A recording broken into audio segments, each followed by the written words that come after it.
30 лекари од Штипската болница се обучуваат за специјалисти, 26 од нив се вработени во клиниката, а 4 се од Универзитетот Гоце Делчев, чии специјализации и обврски ги презеде болницата. Испративме нашите доктори на различни гранки кои што се посебно хирургија, кардиологија, ортопедија, гинекологија, но секако и отварање на нови гранки кои што е онкологија и со терапија, со радиотерапија, затоа што Штип се планира да биде регионален клинички центар кој што ќе ги преземе овие пациенти. Значи ли ова дека Штипската болница која обслужува околу 180.000 пациенти од регионот во моментов има недостиг од специјалистички кадар?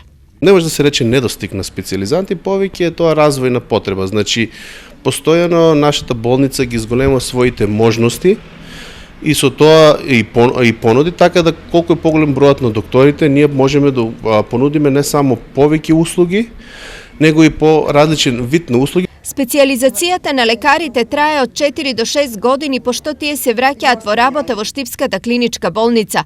Дали нивната обука влијае на текот на работата на одделенијата, односно дали пациентите трпат поради нивната доедукација. Специјалистичките услуги кои што ги нудиме се предвидени за специјалисти.